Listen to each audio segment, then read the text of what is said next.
well, let's turn to the founder of Air Passenger Rights, Gabor Lukacs, who's joining me now. Gabor, always good to have you with us here. Your thoughts on what we're seeing with Sunwing right now and what people, you heard that woman there, what they can do. Good afternoon. It's great to be with you. Sunwing in this case is blatantly disregarding the law and violating passengers' rights. When a flight is canceled, even if the cancellation is allegedly due to weather, and we are not talking also about business decisions or operational decisions, but genuine weather issue, Sunwing is required to rebook the passenger on one of its own or partner airlines that departs within 48 hours of the original departure time. If Sunwing fails to do so, then Sunwing must buy the passenger a ticket on a competitor airline if that would get the passenger home faster. This is clearly not happening. And the question is why the federal government is not issuing fines to Sunwing for such blatant breaches of passengers' rights. Because the authority to fine Sunwing exists, and this is a time where long ago the federal government should have cracked down on this type of behavior. So you're saying Sunwing is blatantly violating the law for people who are caught up in all of this, and we're talking about dozens of flights now, and you figure, every flight can have 100, 200 people, give or take. So, we're talking about thousands of people here affected. What would you suggest they do, Gabor?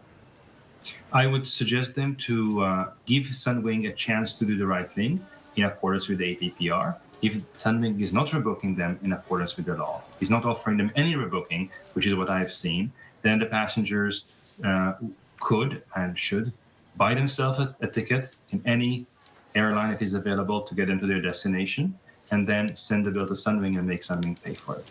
Hey, and what about the whole argument that we are going to hear, we often hear from airlines, potentially in this case as well, circumstances beyond our control, major snowstorms back-to-back, the crash landing of a plane, blocking a runway.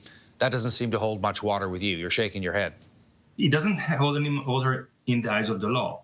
Under Section 18 of the Air Passenger Protection Regulations, when a flight is canceled for reasons outside the carrier's control, like snowstorm, like a crash landing, the airline has an opportunity to rebook the passengers on its own next available flight within 48 hours of the original departure time. So they can take some time to do that, but they cannot take indefinitely. They cannot take 3 days, 4 days, and surely they cannot just cancel the flights and force a refund on the passengers. That's simply not what the law says.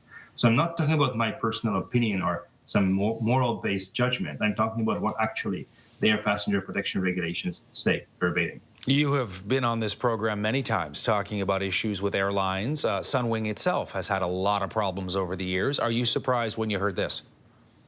I'm not surprised at all. However, before I would blame Sunwing directly, I would say that the real culprit here is the federal government's failure to enforce passengers' rights. We do have regulations. The federal government does have authority to issue hefty fines in each case where there is a violation, up to $25,000 per passenger per violation. So for what we are seeing here, millions of dollars worth of fine could be issued against the airline for what they are doing, for failing to rebook passengers in accordance with the law. But those fines are not being issued, and that's where the problem starts. Airlines feel that it is a free season for them, that they can do whatever they can and they can get away with it. That's where the problem starts. Wow. Gabor Lukacs with his take, advocate, founder of Air Passenger Rights, joining us today. Thanks so much for this, Gabor, as always. Appreciate it. Thank you very much for having me.